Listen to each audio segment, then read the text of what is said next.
Today I'm going to be reviewing a Takeuchi TB290 excavator. I just got done greasing it, and most of the grease points seem pretty easy to get at. The only one that's really a pain is the one right on top of here with this pin right here. But otherwise they're pretty straightforward. This machine does have an auxiliary hookup here, in case you wanted to run something like a hammer. On here we just have a thumb, which has been very useful in carrying small trees. Then we have our bucket here. You can disconnect it, turning this out. You have a winch pin in there, pull it out, then just pull the pin out and then get in and tilt this back, and then you can go hook up to another attachment. This one does have rubber tracks, so if you wanted to take it down the road, you could, which we did, and it's very glad to have that. And this machine has pivot for the boom. What that allows you to do is parallel yourself. So let's say that wall right there, I wanted to dig right alongside of it, opposed to having to make a bunch of different cuts at an angle. I can parallel myself, be a lot more efficient. That's something that bigger excavators just don't have. This is probably about the largest machine that would be considered a mini excavator. And operating it seems like a cross between a larger excavator and a smaller one, because I'm used to a machine about twice this size. This one would be in the 9-ton class. It seems to have a lot more hydraulic power than most minis, but as far as the drive power on it, really doesn't have a whole lot of drawbar pull. But it works for what it is. You do have a blade on here. Doesn't quite push through material like, say, the skid steer. But if you just wanted to level yourself out a little bit, and if you want to put it down for stability, that's a good idea too. Keeps it from rocking.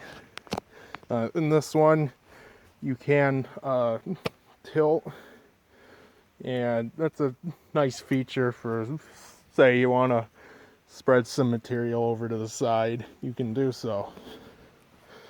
This one has a backup camera as well, which is pretty nice for visibility, especially swinging around.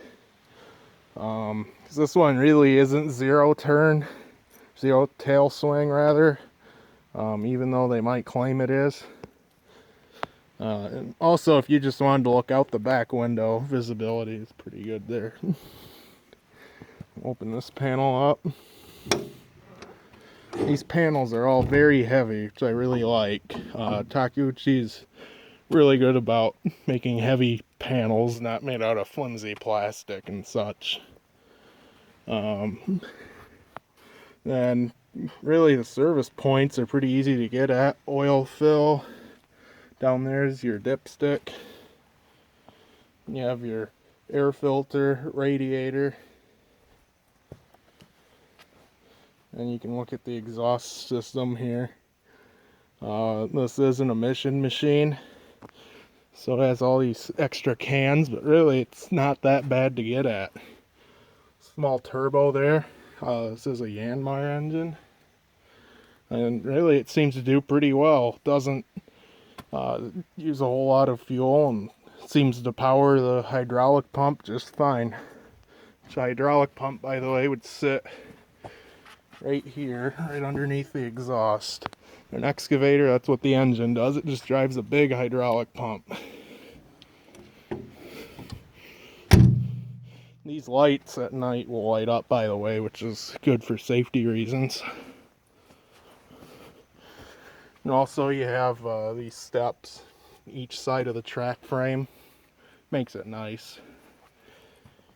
Then you open this little door, you can get at the fuel, which is nice. You don't have to lift up this whole panel, which some people, it might be a little heavy. For me, it's no problem, but it's a lot easier to just open this little door. And if you do want to open the big panel, it opens like so. Then you can get all the wiring for your lights, and really, I do have to say the serviceability on this is pretty good. Here's your coolant overflow, windshield washer fluid. Your hydraulic tank sits back there. These are all the valves. You can see a lot of hydraulics go into an excavator to make it work. Shut this. It's a bit of a reach too for most people, so they give you a little handle here. Usually I just reach up top because I'm fairly tall.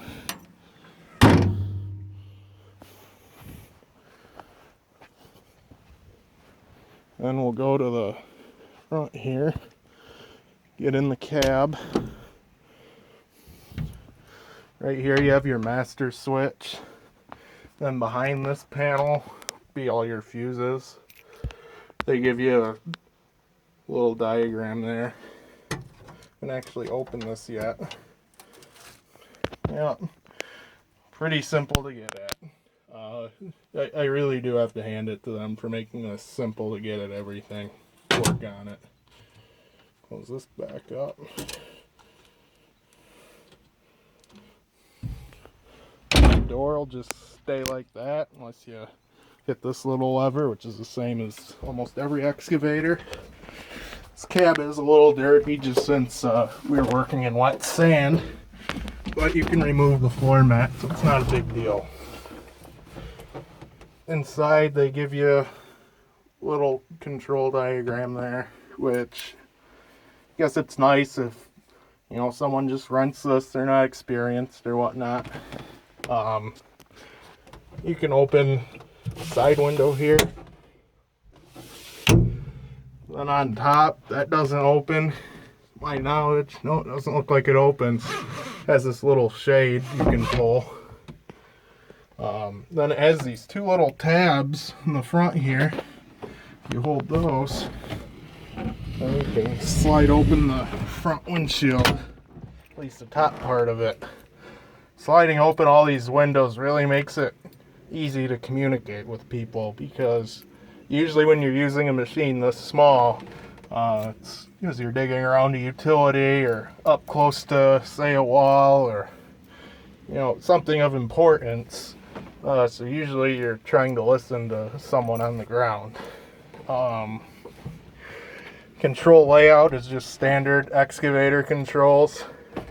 You know, you have your foot pedals here for travel, the hand levers, which I don't like to use, just because then you can't put your hands on the hydraulic levers. Most people find it easier to use the hand levers when they're inexperienced, but really it's a habit you should grow out of. So right here you have the lever for your blade. You have float, and then these are for your angle. Something that's a little bit odd about this is for the float here, if you press that, you pull the lever back up, it doesn't kick the float off, which that's something that's very odd to me, and I've never been in a machine like that. You have plenty of vents around the cab. Very nice climate control system. It's actually an automatic climate control system. You have a radio there. You can plug headphones in if you want. Cup holder. And there is a 12-volt outlet there. A little storage there. Then here they have another cup holder. And then a little storage spot. You can pull it out if you want to make it bigger. I just keep a shackle and a tape measure in there. And then also, this little piece here, you flip that up, it turns up into a control to swivel your boom. Usually I don't use that, like I said, unless I'm trying to parallel myself against a wall, just because I'm used to bigger machines, and usually I just like to swing with the normal control. This arm bar here, you just put this down, locks in, allows you to use the machine. Has to be up to start it though, so you don't accidentally bump the controls and hurt yourself or someone else. Over here you have all the stuff for the regen. You know, if you want to cut it out or do a manual regen, light switch, windshield wiper switch, washer fluid. This is for your auto idle, which I usually keep on just because you know, if someone wants to talk to me, then I just let go of the control and automatically idles. You have a power mode here, then almost like a crawl mode or a mountain mode, if you will, which puts more power to the tracks, allows the machine to climb. Then you have your auxiliary there, heavy lift, then beacon, then some blank switches. I guess if someone wanted to add some extra lights, they could put switches there. Seat is a little bit tight, but really the cab room is pretty good for a machine this size. Most of them are not this good at all.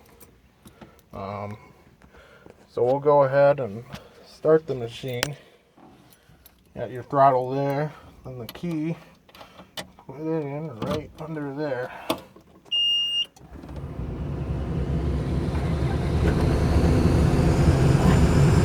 Turn the fan off just so you can hear me talk. This is your display here. You can see I have it in the crawl mountain mode. And here I have the auto idle on. And then you have your temp, fuel.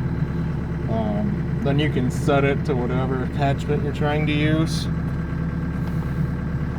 And this, you can look up all your service information when the fluids were changed, which is a good thing to have so you don't have to screw around with trying to keep a bunch of papers all over the place. And you have your hour meter there. You can change it between hour meter, then your trip, or so it wouldn't really be a trip, just how long you've been working. And there, that's for your regen, how full all the canisters are of crap. Then this lets you change between attachments for your auxiliaries. And this, you can put your backup camera on. Really, I wish they would make it so you could display this and half the screen, then half of it be a backup camera. That's how most of the larger machines are now. But this works. It's just I like to have the backup camera on in case someone walks behind me or whatnot. I can see them. Then I can also monitor the machine functions. So give it a little bit of throttle here. I'm doing this one-handed, so bear with me. Just idling it, it has pretty good response.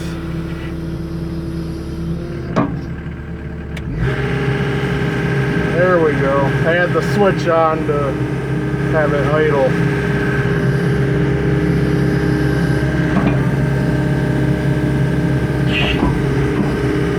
Like I said, I'm doing this one-handed, so it's not as smooth as normal. That's for your thumb.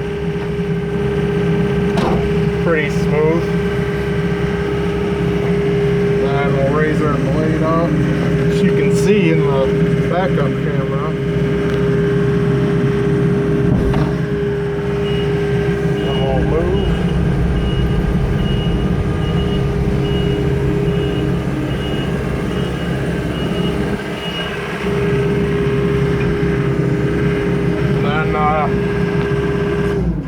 I'll put the blade down, just demonstrate it a little bit. See, then you can tilt it to the side if you want. Okay, I wanted to put some material in there, it's a little low. Want to pull some from back here, tilt it the other way.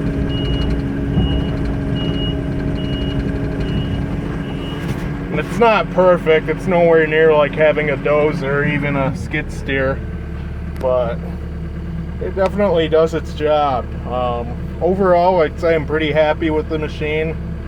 I don't know that I'd buy this one in particular, just because after being on a bigger one, it seems like just any smaller excavator says a lack of power somewhere. This one doesn't have it at all in the hydraulics, but it does in the drive. And you do have high and low also, which is controlled under this stick here. These joysticks are actually exactly what you'd find in like a TL10 skid steer, or TL8 or TL12. But overall, I would say this is a nice machine, and if you need a small excavator, it's definitely worth having around.